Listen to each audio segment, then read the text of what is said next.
What's up, guys? It's Jeremy Majors here with Majors Academy Dog Training out of Green Bay, Wisconsin, and we're live here to answer any and all dog training questions. Hopefully you guys can hear me. If you cannot hear me, make sure you let me know. We're here till about 8 o'clock. This is episode 198. And last weekend we were changing out our internet service provider, which is why we could not become live last week, or I couldn't. But we're back, and what I'll do is kind of briefly talk about, give an overview of the dogs that I have in the kennel at the moment. But if you guys have any questions, those who are watching on YouTube or Facebook, we're live on YouTube, Facebook, and Instagram, guys. So go ahead and hit that like button. If you haven't subscribed to my YouTube channel, subscribe. We're going to be bringing some more content. I just got a 4K camera. And also, I'm going to be doing a seminar for Meat Lib Rescue on the 29th of April. So feel free to check that out when you want. Or if you want, it's going to be awesome. It's going to be lit. So those of you who are having a drink, cheers to you, and get it in the camera. They won't get the drink. Okay. Anyway, feel free to ask any question you like at any time. Like I said, no question is a bad question. And know that your question will help others who are watching. Okay. So I'm sure you guys have seen the picture. I'm sure you guys have seen the thumbnail. I've got a tough one in the kennel at the moment. If you guys have been following, you see the Akita. His name is Champ, and he is. If you guys know anything about Akitas, they're tough dogs. They can be very stubborn. They can be very selective on who they get along with. They can be very, I would say, ornery. They're like a giant Shiba Inu. So if you guys have ever experienced a Shiba Inu, it's like a mini version of a Shiba Inu. So, but this dog in particular really brings up a lot of what I see and face with every dog, just on a higher level. Given the fact that this dog is a little bit older, more stubborn, more stuck in his ways, but that's in combination with the breed. The breed is also very stubborn. So you have those things working with each other. He's so convinced that what he wants to do is what's going to happen, that anything that sort of gets in the way of that, he gets really cranky. So I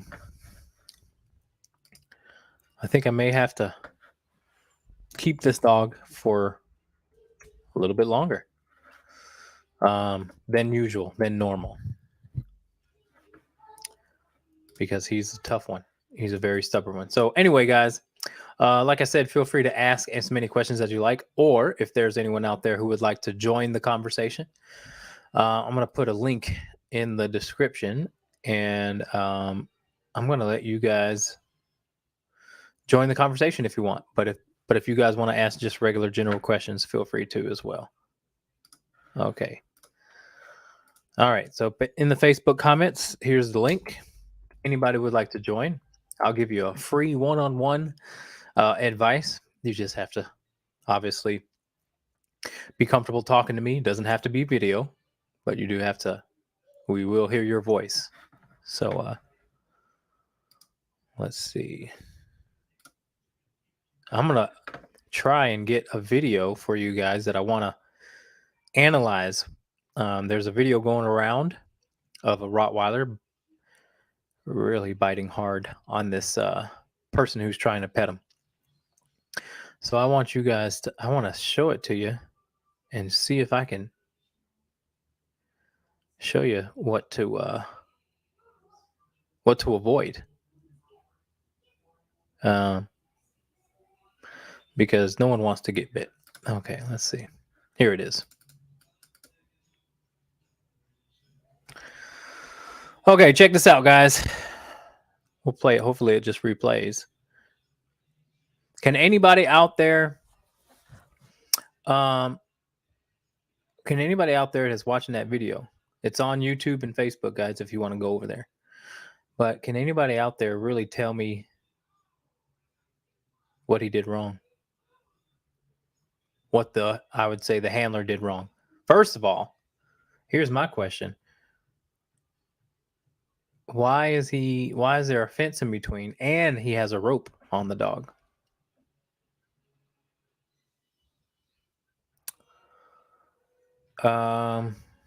Yeah, that'd probably be my first question. What's going on there? But first and foremost, observe this, guys. Look at this dog's tail. That thing, and Rottweilers don't have tails. But so if this was a regular Rottweiler, you wouldn't have been able to tell that this damn thing, his tail is in prey drive mode. Look at his tail. I mean, that tail is totally erect. And he's not trying to take any sort of dominance over him. So when you put your hand on top of a dog's head, like, so he pets him and then gets bit. This is kind of in the reverse order. But look, see how he just tried to put his hand over it? Listen, any dog that you don't know, it's bad to assume that you can put your hand over them. That's very disrespectful to dogs in general. Like, dogs to each other don't do that. If a dog is super dominant, there's nothing that they're going to tolerate that comes above them and try and put, like, you'd be better off doing this with your hand, if you can see it, to try and see if the dog comes to you. That's the other thing, guys. When you're greeting a dog, let the dog come to your hand. Don't put your hand out, because any sort of forward motion or on top means, to really dominant dogs, means disrespect. So you reaching out like this is an invasion of their space and an assumption that they're nice. And some dogs just don't appreciate strangers going out. Who would do, think of it like us. None of us would tolerate that. Someone doing this to us as a form of greet. Let the dog come to you. Put your hand open palm too, not this, but open palm. I think it has more scent on it.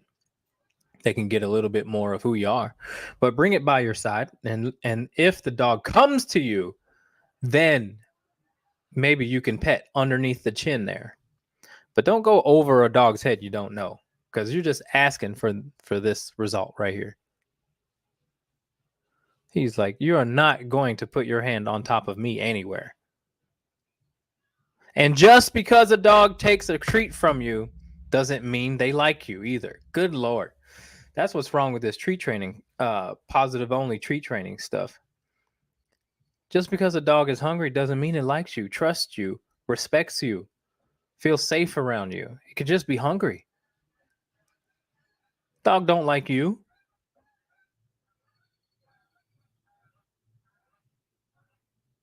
So,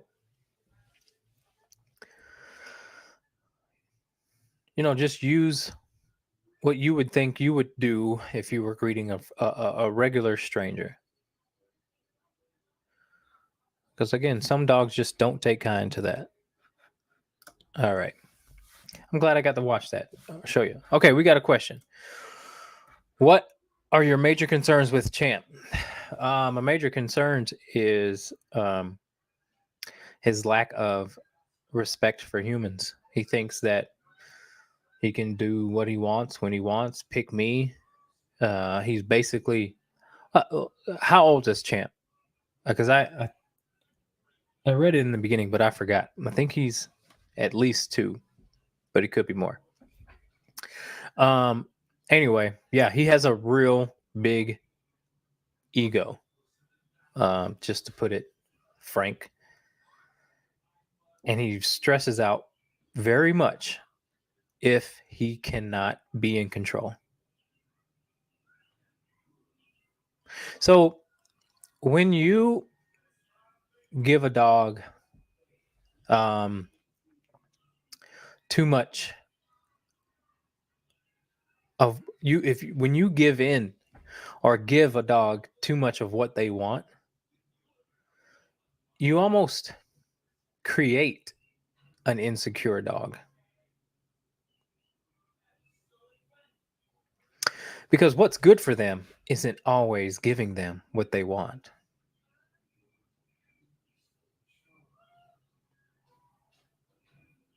What's better for them is not giving them what they want all the time. You create a dog who, again, in my opinion, the most dangerous dogs out there are the dogs who have no respect, little respect for authority or for humans. And you have to. Every animal doesn't an animal that thinks like that, even a human, they don't live very long if they think like that. There's no consequence out there for me to listen, to not be resource aggressive. We all have to live by those consequences, and it does depend on the temperament of the dog. Some dogs need more boundaries than others. Good evening, Chris.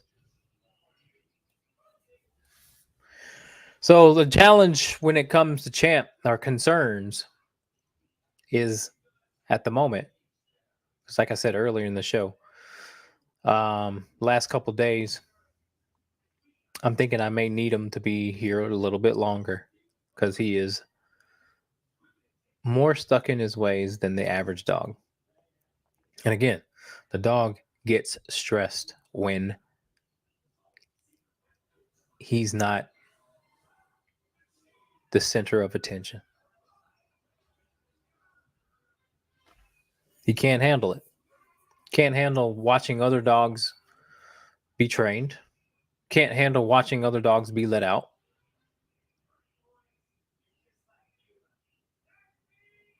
He stands up in his crate and gets angry about it, that he's not being picked first. Um, so we're going to have to work through all of that. But again, that's every dog that I train. He's just a little bit more stuck in his ways. So I'm going to take my time with him. But we'll come up with a plan too. We'll come up with a plan that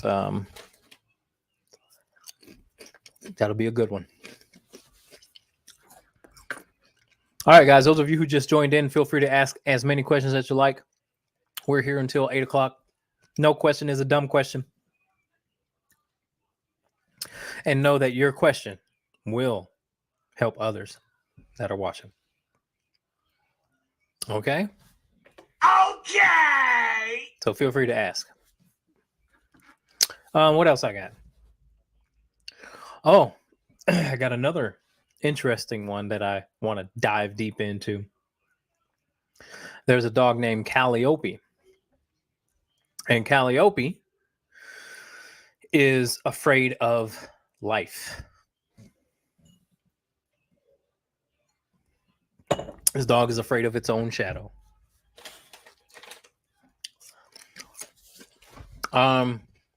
and it displays its fear by being very territorial.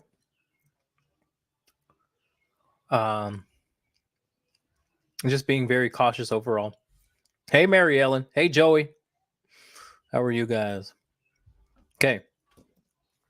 So, but listen, guys, listen. This may be very difficult for a lot of people to comprehend. You would have to have, hey, Kristen, you have to have a lot of experience with dogs to understand that fearful dogs, even though they look very fearful, they act very fearful. If a client of mine has had the dog for over a year and they're still quote unquote acting that fearful, and they're like a normal pet owner, well, they take their dog out, they do things with the dog, they expose their dog. So this may be hard for you guys to grasp, but a dog like that is using their fear to get what they want. So even in the face of a dog that is totally fearful, that looks totally fearful, they still could be working you. They still can be knowing that if they act this way, even though it comes off as fear. So the dog's not necessarily saying, I'm going to act like I'm fearful to get what I want. The dog's just going to act how it has been acting because it knows that when I do this, I get this. And it just so happens to be acting as if they're fearful. Now, I know some of you guys are, you guys are like, really questioning that for sure. And you know what? Hold on, I got to play something for that. Okay, hold on. Okay.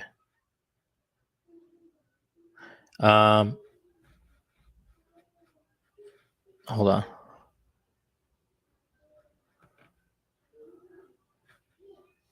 All right, how about this one? Okay. So some of you guys, that was kind of weird, but some of you guys are probably like, what? Okay. And I don't blame you, because again, you have to experience so many fearful dogs and really be able to read at what point is the dog giving into their fear, or are they just aware of, if they act like this, they get what they want and they can stay in comfort. And comfort really keeps insecurity alive. So, anyway, I'll get back to that. We got some questions coming in. All right. Paul says, should I attempt to do anything when my two similar sized dogs have an all-out brawl for maybe 30 seconds over a toy treat? Normally very playful to each other, definitely not their normal play fights. Well, I don't know. How are they hurting each other? And give me a little bit of information if you can. Age, breed, sex.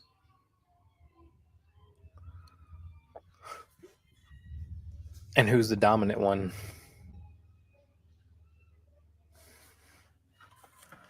Give me some more information. I can help you out. Okay. I've had other dogs do this to me too. My puppy. Oh, but my puppy that I just had corn cobs me a lot. Is that just a sign of affection where they need you with their teeth? I've had other dogs do this to me, but my puppy that I just had corn cobs me. Oh, a lot. That's just a sign of affection where they need to. It can be a sign of affection. You know, I'm gonna go ahead and say that. I think it's cute as hell. That's a very good question. I wonder if anybody really knows that. Why do dogs do that? What she's talking about is they'll do this with their teeth. Like like you're chewing, like you're eating corn on a cob. um. So yeah, that's a good question. I, it definitely isn't a sign of anything else. I mean, I can't imagine it being a dominance thing because dogs, you know, they do that while they're playing. Um, yeah, I don't know. I would be willing to say though that any behavior, if you can put a pattern on it, then you would be able to determine whether it's their way to try to manipulate you or if they're genuinely just trying to show submission or appeasement to you. You know what I mean? So,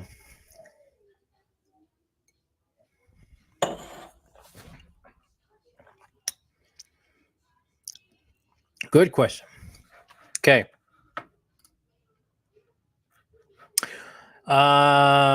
Wild child. Brandy is still a wild child in the car riding. Okay. Give Brandy a job to do in the car. Tell the dog to lay down. If you have to use your e-collar, then use the e-collar. And Brandy chooses the level that works.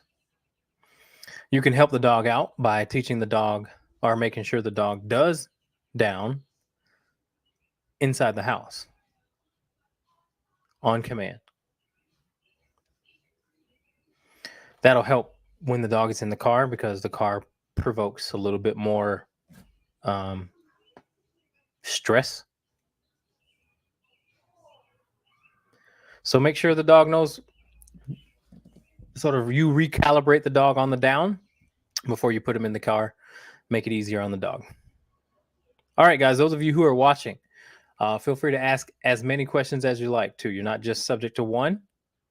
Feel free to ask as many questions as you like and know that no question is a dumb question. All right. Okay. Paul says, just lots of noise and flying fur. 6-month male, intact German Shepherd, and 10-year-old fixed female Brittany mix. Oh, yeah, they trying to figure it out, huh? Yeah, they trying to figure it out. Okay.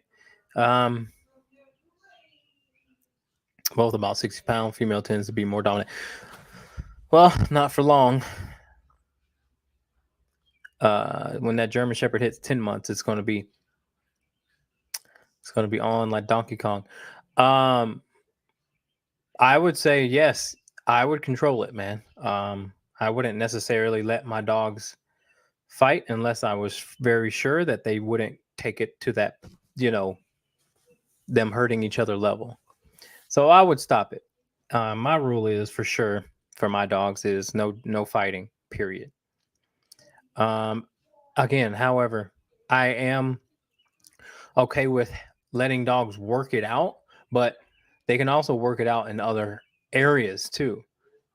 A dog, like, let them play, because when dogs play, they also can figure out in a, obviously in a non-harmful way who's gonna be for who. So you may just need to take away the resources for a while, let them figure that stuff out in other areas, safer areas, and then maybe bring it back. But you don't want them to get into a habit of saying, I can fight when I want. I'm free to fight. And because you could create a little bit of fear for your German Shepherd, not necessarily, not saying that this is true, but you could. So there's a small chance. And I just don't want my dogs. I want my dogs knowing that they can defend themselves, but I don't want them thinking that they can be a jerk to other dogs. So it's a judgment call. Use your instincts. But again, any behavior, in my opinion, should respect what the owner wants more so than what they want for themselves, especially in situations like that. So yeah, I hope that answers your question. Yeah, it looks like they're just trying to figure it out, man. German Shepherd already at 6 months is saying, I'm bigger than you, or I'm going to be bigger than you. And let's see if I can get what I want. Okay. Next question. Whew. Okay. My 4-year-old mini Aussie still goes crazy to get out of her crate and jumps a good 4 feet to greet me. What's the best way to deal with this? Great question.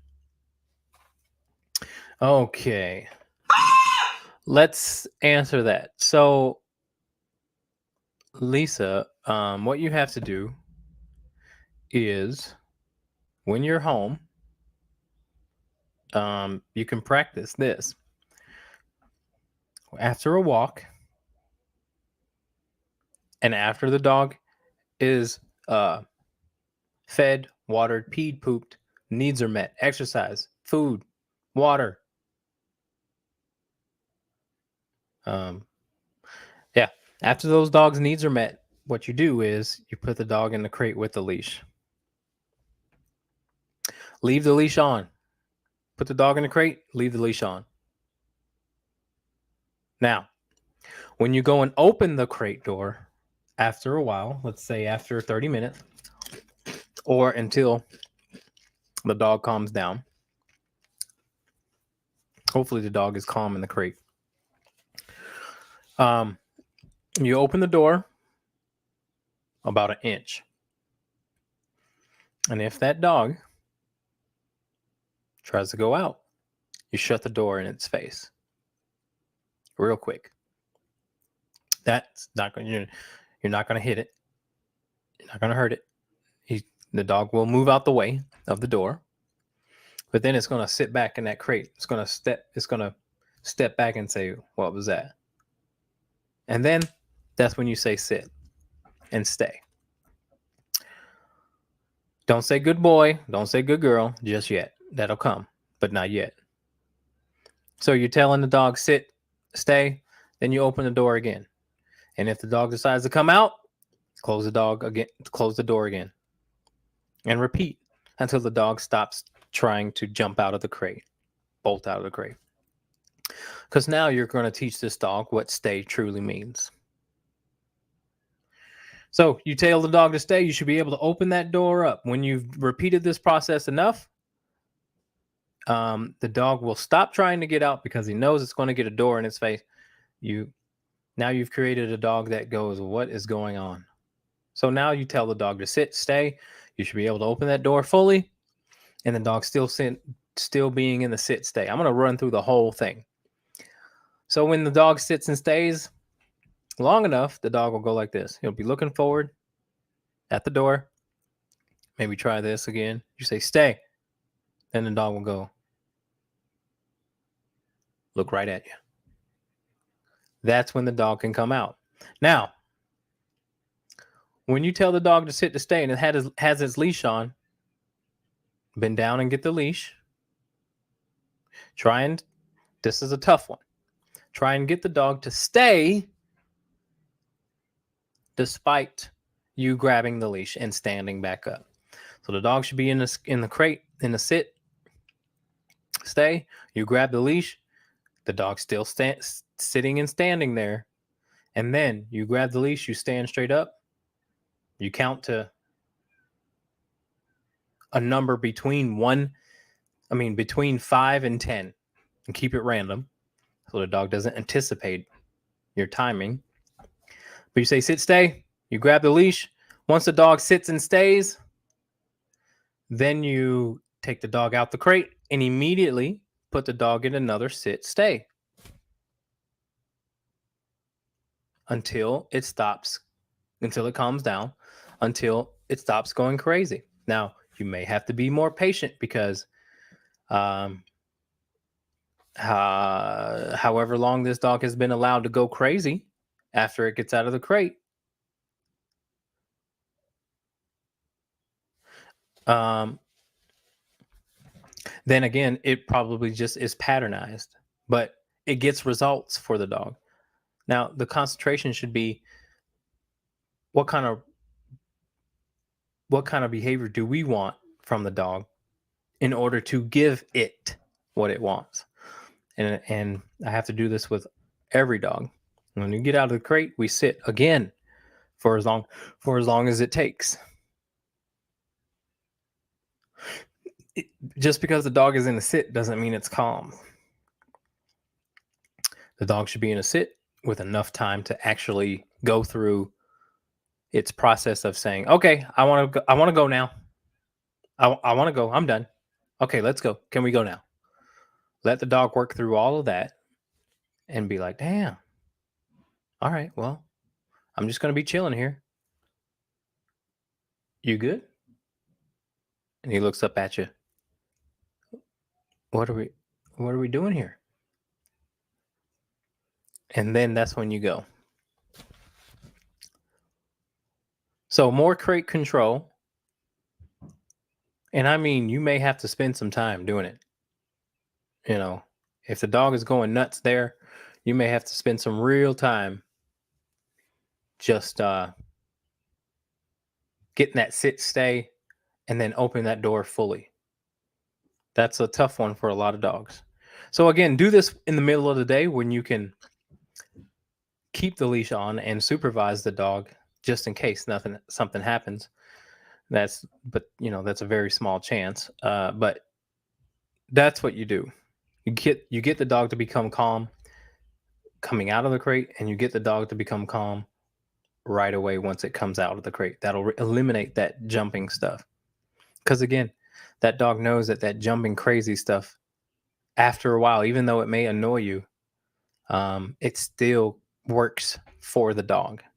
And we just got to make sure that we're figuring out how to get up the behavior that we want and show them that behavior will work for the dog. All right. Thank you, Lisa Ann. Feel free to ask another question too. Okay, Gracie says, how should our guests greet our dog when they enter the house? Our dog is always very excited to see everyone and occasionally jumps up. Your dog should not greet people at the house if it jumps on people, if it barks. Your dog should not greet people when they enter the house. You should either put it in a crate or put it on leash or put it on its bed. Because biting is right next to jumping. Jumping is a controlling behavior. It's so disrespectful. So when people come over and you allow your dog to jump, you're allowing your dog to abuse people. It's abuse. It's assuming that they are not going to have any boundaries. They're just allowed to go control right away. If a dog was to walk through that door and got jumped on, it would be a fight. More times than not, it would be a fight. It's disrespectful.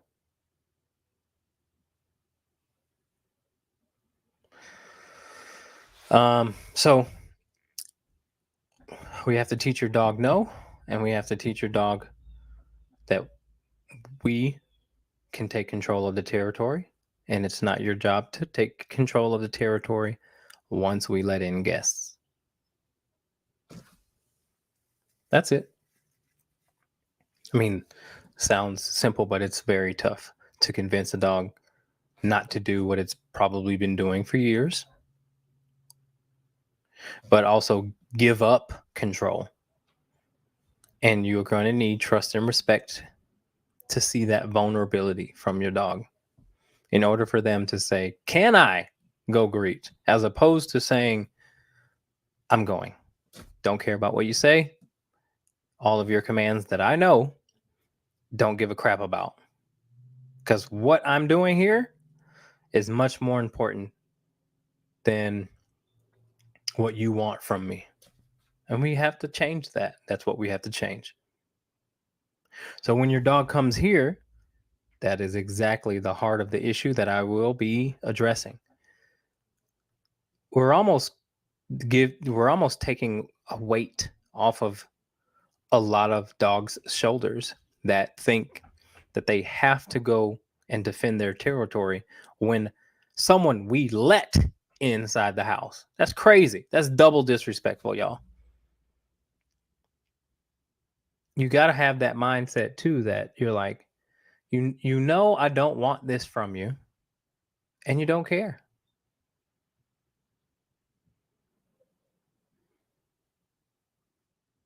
And if I allow you to continue to do these behaviors, this sort of, not behaviors, but this sort of thinking, then it will lead to your death.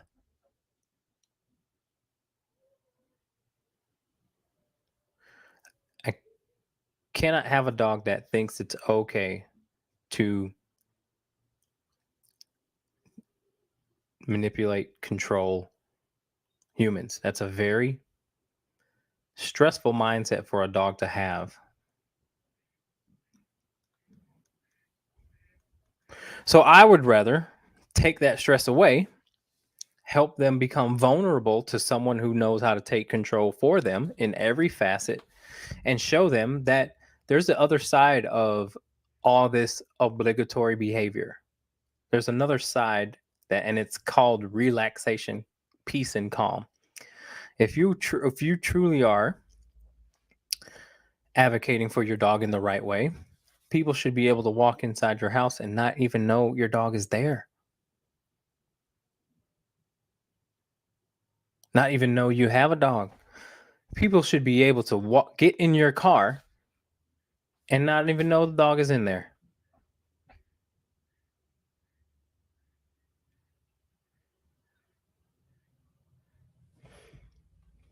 Because a dog that's truly advocated for is a peaceful dog. And I'm not saying that the dog will ever lose its protective instinct and the need to bark. But what I am saying is that there are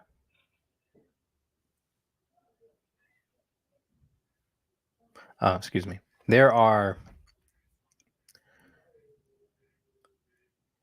certain, I would say, boundaries and skills that the dog could rely on you to do instead of them doing it for them. So that's that.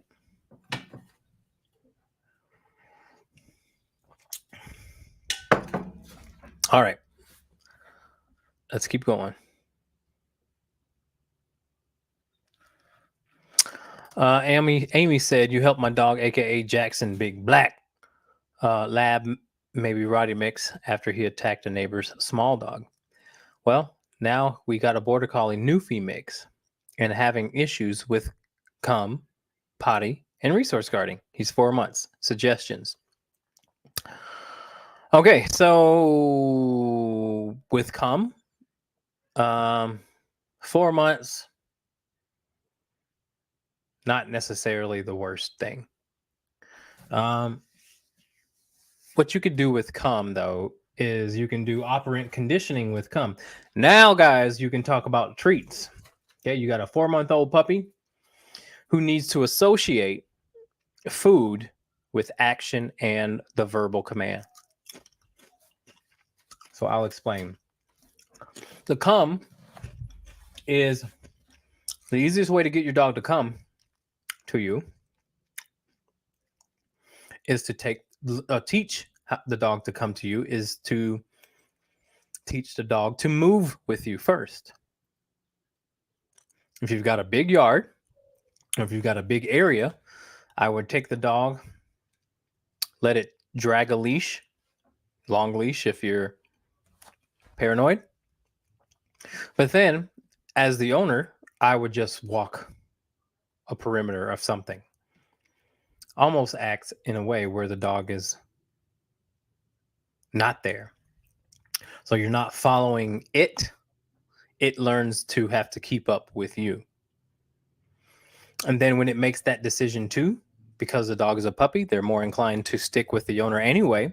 You can use their natural ability, their natural tendency as a puppy to follow you to your advantage to get the dog to learn to move with you, to learn that if it decides to move when you're, let's say the dog is sniffing and you've walked now about 30 feet away, dog looks up and goes, where's she at? Then coming to you.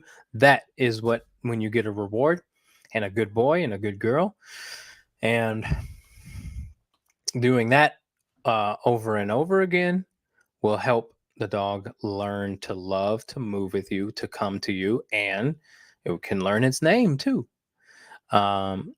So that's what I would do as far as the come goes. Remember, take advantage of their natural tendency to be ignorant to the world and stick with their parents. You got to take advantage of that now. And then change direction often. Even try and hide on the dog if you can facilitate it. Let the dog know that you have to keep me in mind when we're on these off-leash walks. And once the dog knows that it has to sort of keep you in mind and that you're moving just like a pack of wolves would do, then the dog is going to check in with you when you take the dog out. RIP to Jack, by the way. Yeah, RIP. All right, I hope that helps. Feel free to ask another question. Oh, I guess I can talk about resource aggression. So resource guarding is just as simple as you being able to take what you want to take, possess what you want to possess when you want to. And I would say you can probably Google or YouTube what a mother dog does to a puppy, or what a dominant dog does to a puppy, or a dominant dog does to a less dominant dog. But act like a dog. Put your hand over it, over the resource, and make the dog give up. Teaching the dog what out means as well. When I say out, my dogs drop whatever they have and they walk away, because it may be something that's very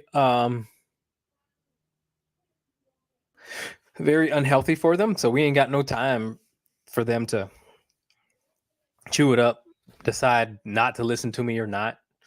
You listen to me now, because again, there are some dogs who grab some really dangerous things, especially puppies. They're going to grab everything. And that out command is very important. So let's just kind of go through Jeremy's top 3 commands to keep a dog safe. Down, come, and out. Down, because that is your bread and butter to get the dog to become calm on command. It's a great advocating skill. When a dog is nervous, stressed, aggressive, down. It's also just very convenient.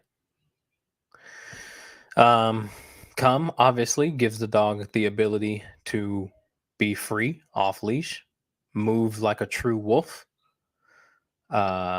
explore, smell, sniff, hunt, piss, poop, all while having a great time. I've never had a dog not have a good time off leash. So come is very important. Down, come, and out. And out is very important because the dog will never be resource aggressive. The dog will give up anything that it possesses. And the dog will stay away from anything that you don't want it to stay away from. My dog was getting ready to sniff a porcupine. And I said, out! and the dog lifted its head up and walked away before it could get stung, or what do you call it when a porcupine gets you? It's not stung, poked. I don't know. But it can literally save you a big headache if you can get your dog to understand that. Let's just say, oh, this is a perfect example, guys. Quillia. um, this is a perfect example. So I brought my golden retriever to my breeder's place, and she had little kittens running around. And my innocent little golden just went over there, grabbed one. She has a soft mouth, so no worry about that. She has a soft mouth. She picked it up, and I said, as soon as I saw it, I said, out. And Kitty was able to live her life. So, life saving command, out. Out works for everything, man. So, it's a good one to have. Out, down, come. Master those three things, guys.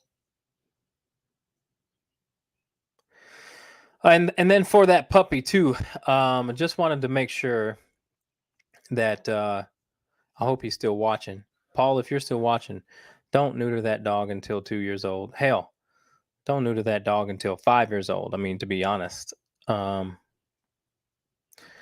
have just watched another really good video of this veterinarian who really breaks it down as to sort of some of the myths that come around spaying and neutering.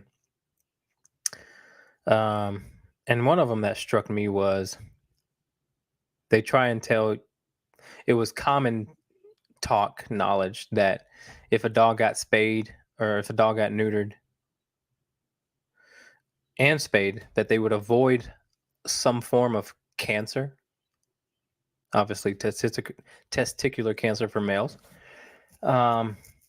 And this doctor ended up saying that that's completely a myth.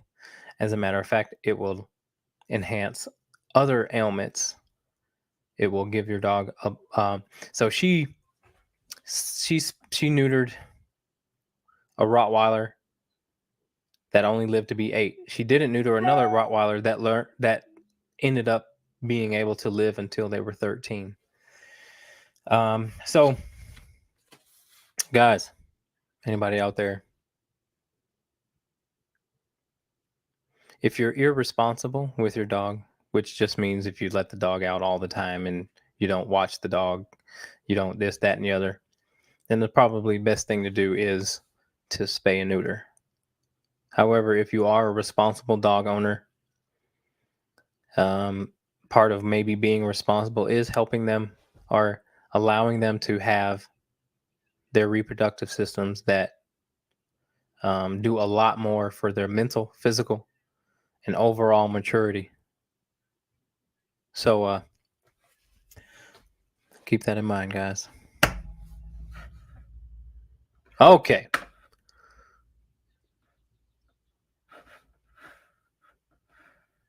I would love to meet him. If you want a private lesson, I love meeting puppies, by the way. So hit me up if you want a private lesson. I would love to meet him. Okay. Thanks for the recommendations on Champ. We know we have our work cut out for us, and we'll work our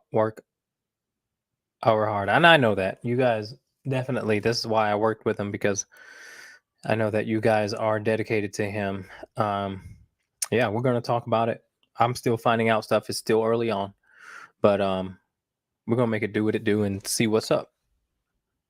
Okay. All right. All right. Those of you who are just joining in, please feel free to ask as many questions as you like. I'm going to cut out Instagram here. You met Cassio last weekend, mostly black shepherd. Oh, the is that the border collie thing? No, maybe not. I'm trying to remember who that was, but Cool. Deborah says, I've had 2 dogs. One lived to be about 15 and one lived to be about 16, and they were both spayed at 6 months. Never had an issue with health. I mean, that's an anomaly. Um, that may be um, that may be a rarity, but the research is out. And also, you may not even been aware of. I'm glad you that they lived that long, but you may not even been aware of how they would have turned out if they weren't spayed. Because one thing's for sure, the difference between, let's say you have 2 dogs from the same litter and you spay one under a year. The reason why people spay at 6 months is because they want them to go to dog daycare. And again, um, if you'd have asked me, shit, 5 years ago, I'd have said you're a responsible dog owner. Um, so I get it. You want to have your dog be at dog daycare. I mean, that was me. That was my first dog as well, and second and third dog. I worked at a dog daycare, so I did it. But again, if you're a responsible dog owner, there's really no need, aside from if you want to take them to dog daycare, which, in my opinion, isn't very necessary.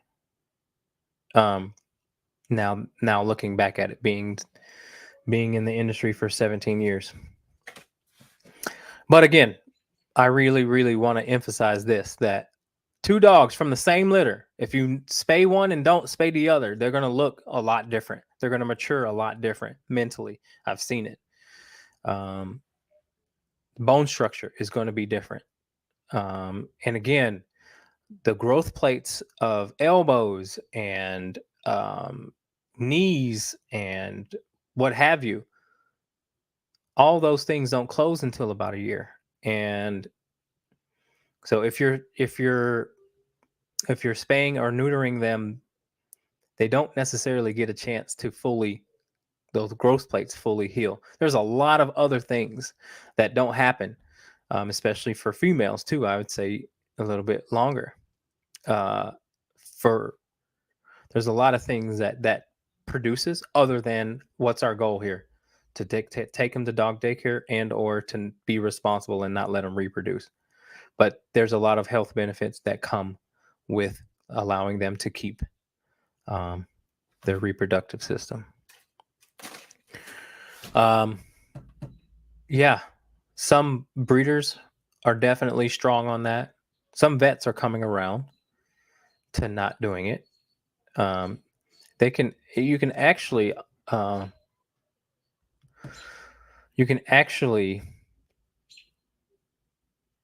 have a much better chance, and this is what it was, that you can have a much better chance of developing hypothyroidism in a dog if they're not spayed. I mean, if they're spayed too soon. And I can't get into, because I'm not a dang vet. But maybe I'll find that video for you guys that I watched, and I can share it with y'all. But yeah.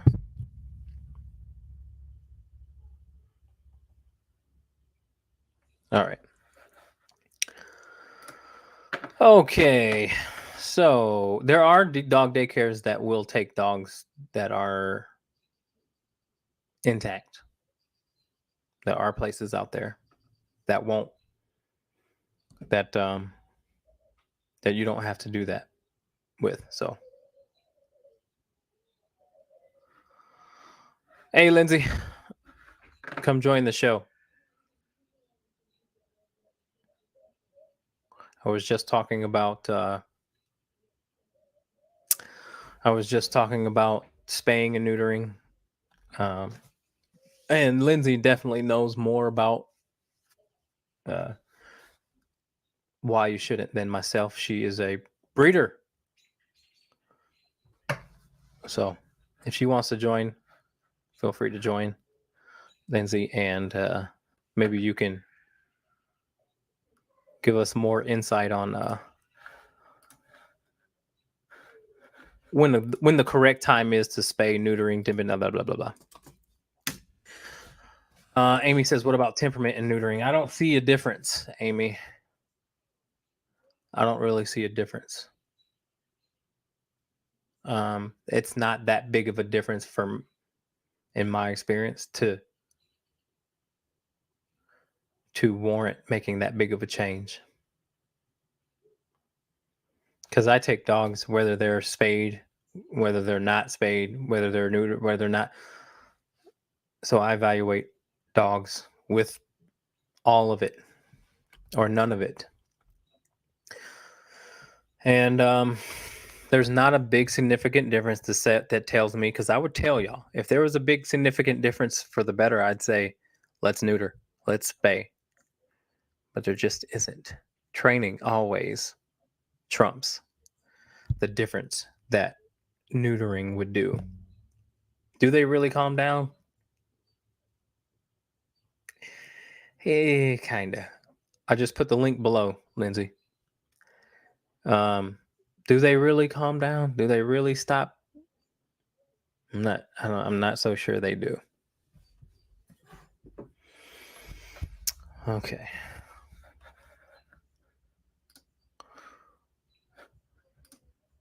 Gracie says, we're teaching Bud to go in his crate each day to prepare for his stay with you.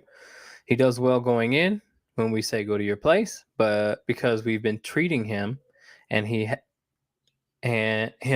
has his blanket and favorite little pillow. He is very food motivated. He does great with the door open and doesn't come out until we say. Sometimes he just stays even. He's getting nervous when we close the door. We just started closing the door week 2. Any tips on addressing this anxiety? Yeah, go ahead and tell him to sit when you close the door. Tell him to stay. Sit, stay when you close the door. And then if he looks like he's going to get up again, beat him to the punch and say, sit. And that should probably do it. Give that a shot. Okay. All right. All right. We're going to add Lindsay to the stream. Okay. Hey. What's up? Hey, I missed almost all the show. What are you guys talking about? We're talking about, I was talking about that Akita that I had. And then we were talking about, we just have, you can look up at the questions, but nothing too crazy. Other than, okay, Lindsay, let me ask you this one real quick, because I know you're going to have a different perspective than myself. But one lady mentioned that she had spayed both her dogs at 6 months and they lived to be 16. She was saying that in contrast to my saying don't spay and neuter. And a lot of people, and her dogs lived to be 16. That was yeah, her argument. yeah, a lot of people spay and neuter because they want to take their dog to dog daycare and board their dog, different this, that, and the third. But give us a couple of reasons why 6 months spay is probably not a good idea. Well, just to touch a little, maybe she was feeding them better. You know what I mean? Maybe the Sure. genetics were there. I mean, Yeah. there's many things that play into the dog's age and Correct. whatever. So we don't know all those details anyway. But the best thing that I can say is when a vet won't give you clearance on hips and elbows for a breeding dog until they're 2. Okay. So that tells us that the hips, elbows, knees, all the joints and the bones aren't done growing until 2. Okay. So that tells us, why should we be spaying or neutering before then? Because the dog's not done growing until then. Right. Right. Does that make sense? Yeah. I mean, that's I kind of touched on that, but I kind of touched on that. Yeah, they're definitely not fully mature. And again, we both know that I was giving an example that you take 2 dogs from the same litter and spay one at 6 months or neuter one at 6 months, whatever you want to do, and then you don't neuter one at all. They're going to look night and day different, and they're going to also act different too. Yeah, they're so I just want to say like neurotic, nervous, Hmm. underdeveloped mentally, but they need all those sex hormones. And then I did a conference call with this lady in Pennsylvania like a week ago, and she does dog training, and she has this working boxer that we were talking about and working on diet wise. Okay. And I think it was 7, 8 months old, and she was asking, what about spaying or neutering? I don't think I want to neuter this dog, but what happens? Is it healthy for them to never mate? Mm, And just kind of explained to her in like a common sense way that um, in a pack of dogs or in a pack of coyotes or something, the only ones that mate are the dominant ones, the alpha ones. yeah, the alpha male and female. Right. So you can still have intact dogs around that never mate and still are healthy. It's not unhealthy that they don't ever mate. Do you know what I mean? Good point. Yeah, I mean, I've never thought about it to that degree, but you're absolutely right. Yeah, only Yeah. and maybe one or two changes within the pack hierarchy, but that still doesn't, account for the rest of the dog or the wolves that probably will never get to mate. Right, right. So Yeah. there's always ones that are in a group that never mate. So, and there's breedings that my dogs skip and whatever, but there's so much learning in that they don't get if they were fixed, because they don't go through all those hormones and feelings and exhaustion and um unsettled times, I guess, would give you settled times. You know what I mean? Sure. When they're unsettled, we have to, kind of lay the law down more so they behave. They're not wrecking a kennel. They're they still have to be respectful while they're frustrated. And that makes a really good dog. Mm, well, yeah.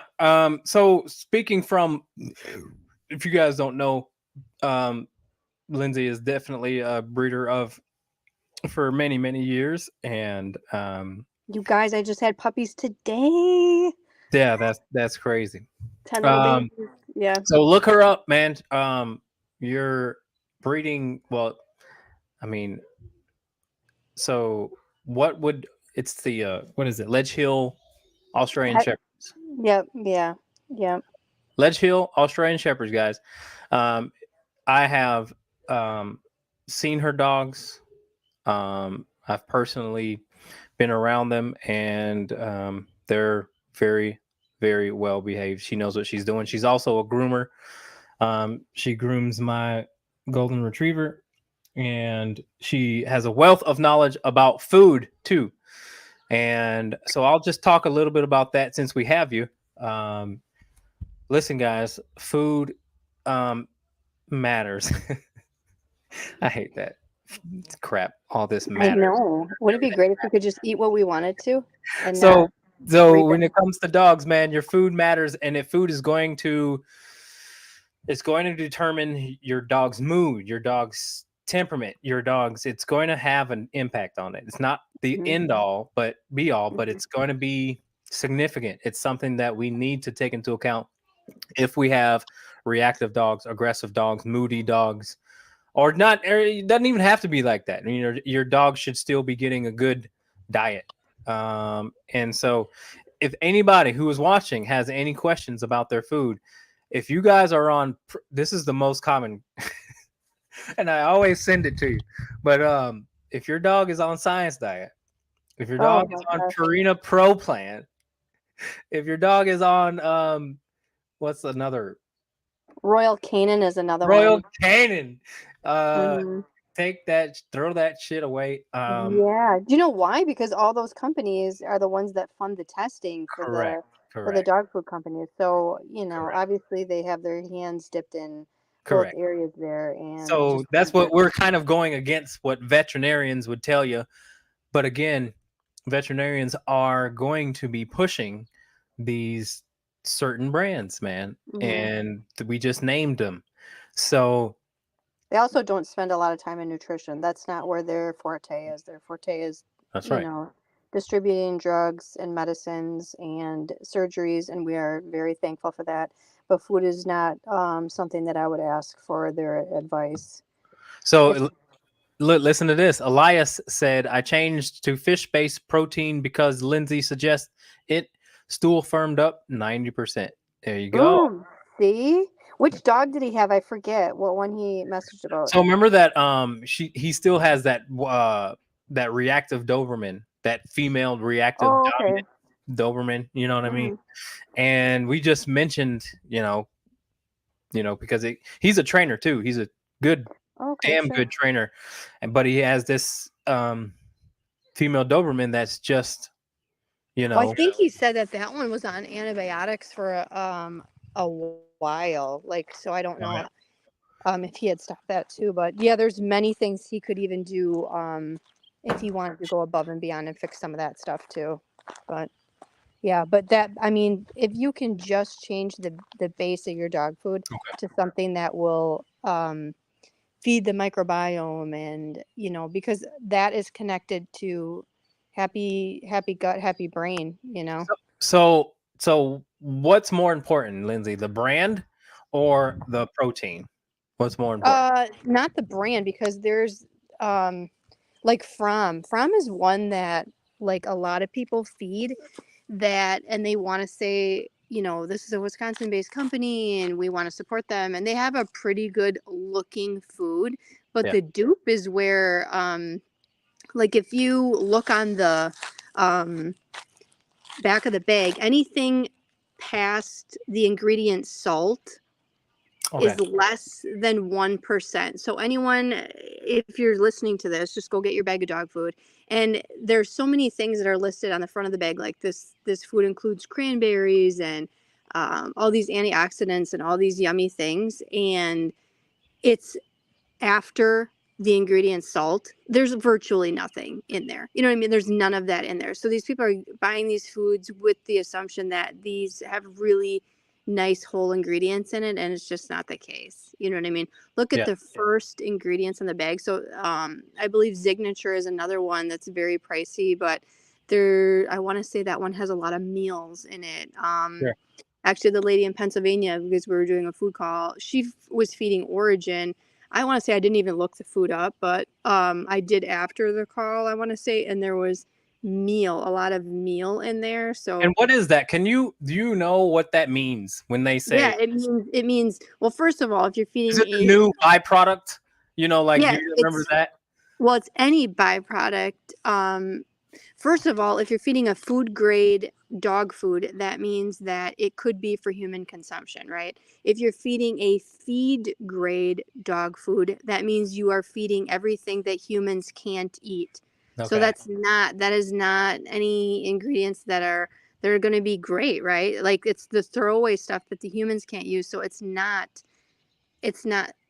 great ingredients. They're not whole ingredients. It's not like a slab of beef. You know what I'm saying? It's All processed. maybe, Yeah. yeah, it's it's the snout of a pig. It's a pig ear. It's a pig tail. It's chicken feet, beaks, hair, feathers, like things like that. That's waste for human consumption.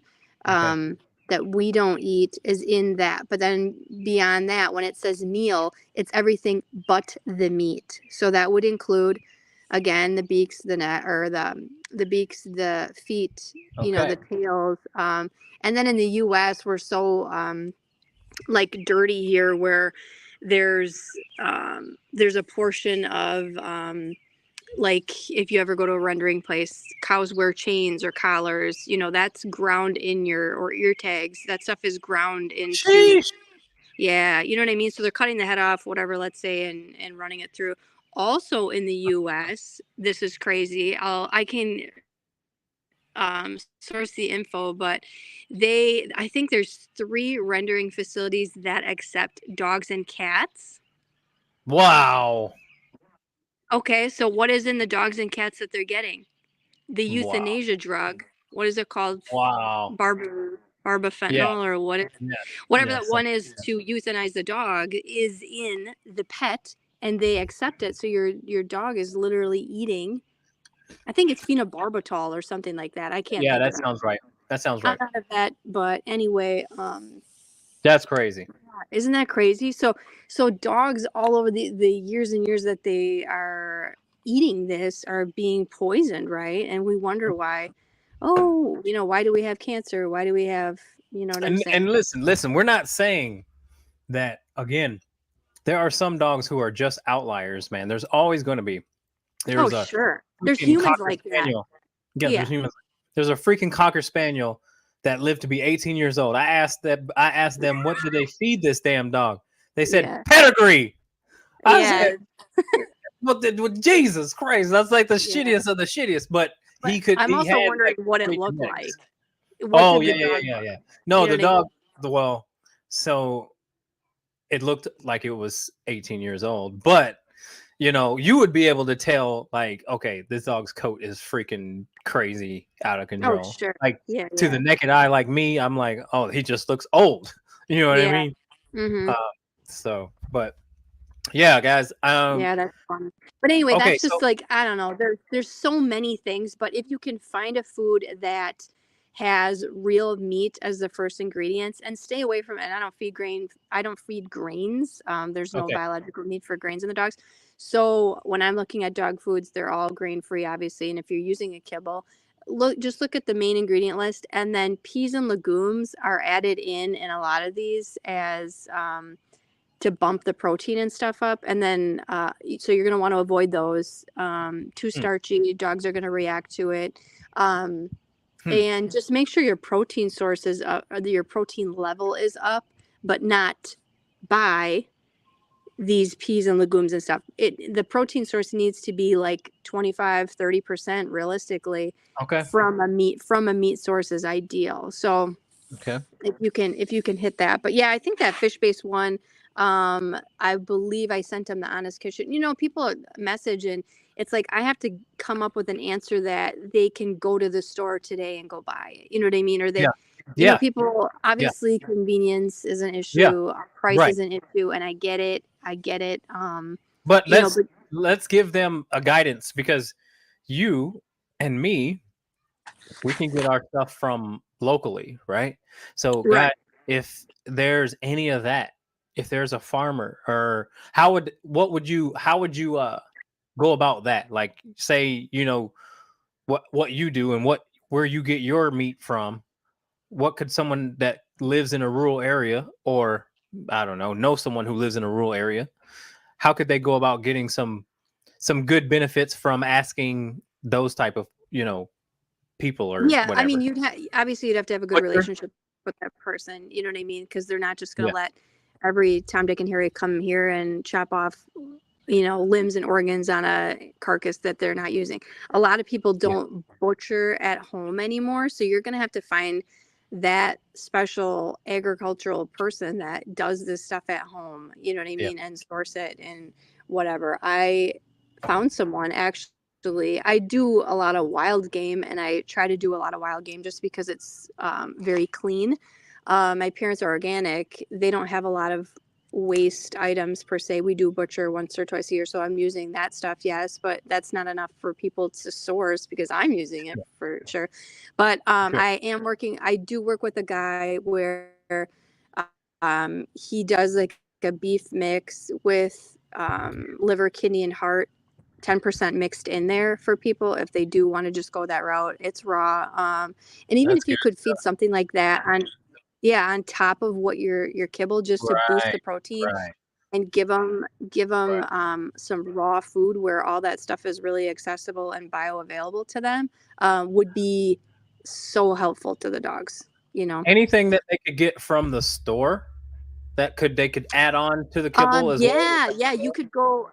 Yeah, you could go to like even in Hortonville. I'm in Hortonville right here, and in the middle of our refrigerator section where the meats are, there's chicken hearts um There you and go. gizzards. Actually, chicken liver and gizzards right there. Yep. Those are great little add-ons. You just pop Yep. them out one by one, plop them in their dog food. I did see some beef liver. They have beef liver there.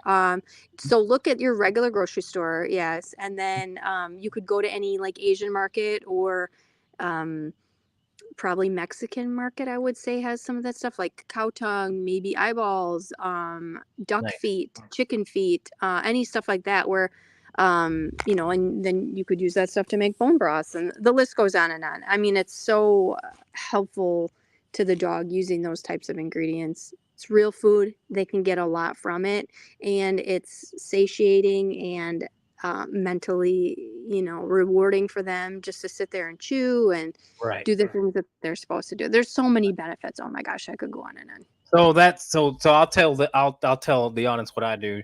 Yeah, I'll go to a store and I'll go to the markdown section, and if it's not seasoned, I don't really I'm not picky about what kind of meat it is. If it's just meat, like if it's marked down enough, I'll get them a steak or I will get them some chicken. Mm-hmm. Uh, and I'll just add it on to my regular kibble. Um, but so yeah, next time you go to the store, guys, start feeding your dogs because like I noticed in my dogs meaty bones that when they have to take time chewing it, it kind of fulfills them. It's a fulfillment kind of deal too. Not only Yeah.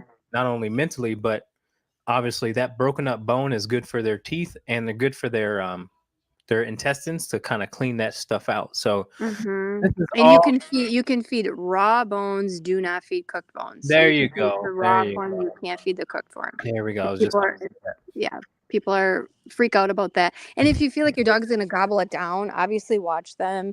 Give them a big enough piece where they're not gonna do Right. that. Right. Yeah, if you've got 'Cause- that lab that just sucks his daggum food up, you yeah. know, I you mean, can cut it up too if you need to, but like yeah. no, a lot of those dogs really really benefit from chewing bone, man.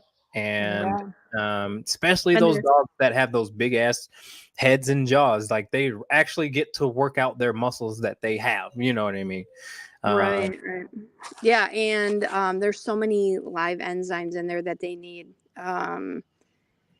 that are available when they're eating it, and when you're feeding a cooked kibble, it's just not there.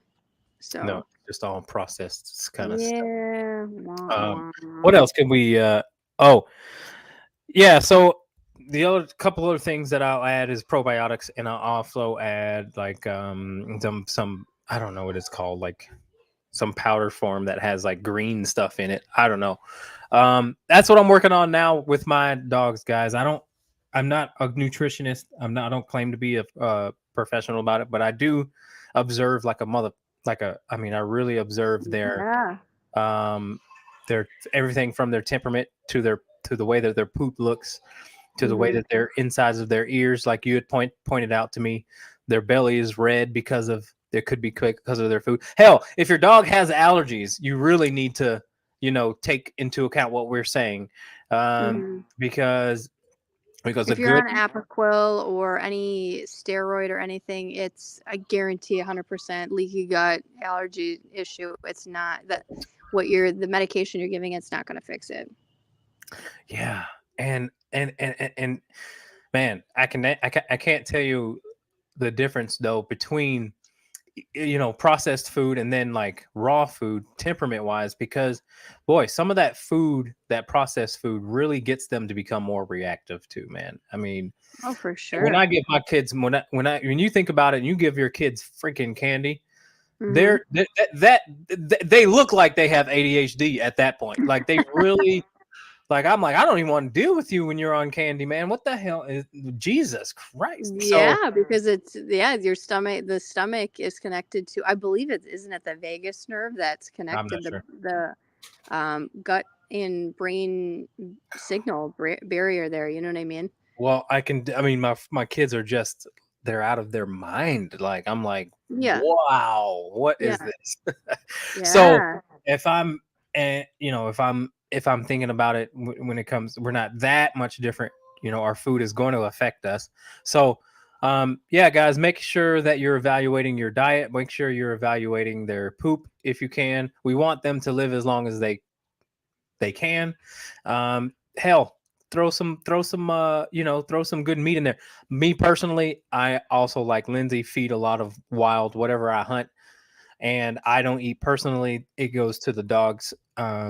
And so my dogs have been on pheasant, they've been on deer, they've been on duck, they've been on anything that they can kind of eat that, and even rabbit. I mean, some people would say don't let them eat wild rabbit, but I feed rabbits like once every 3 weeks, a whole rabbit. yeah. But so yeah, you know, throw it in there with them. They're going to enjoy it, man. I'll tell you that much. They're going to really enjoy it. So anywho, all right. Well, it's about 8:21 and I got to actually get going. But I appreciate Lindsay for stopping in and saying, hey, you guys check her out. Please follow her. Please, if you guys want any sort of nutrition consultation, hit her up. Yeah, actually, there's a few companies that have given me discount codes lately. I am really bad at putting them up. I got one that I should put up today. Omega 369 one. I have one for Viva raw dog food. It comes frozen to your door. I think that's 25% off your first purchase. Beautiful.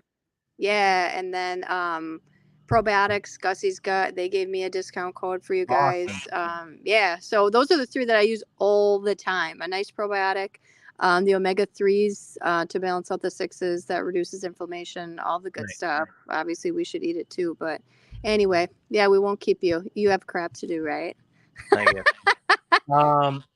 Yeah. So, all right, guys. Well, I appreciate it. But again, follow her. Her grooming company is the Groom Room. I'm sorry. And then and if you want a puppy from her, she braids Australian Shepherds and they're awesome. Go ahead and look up Ledge Hill Australian Shepherds and check them out. Hey Rachel, how are you? Yeah, it's awesome. All right, guys, we'll see y'all next time.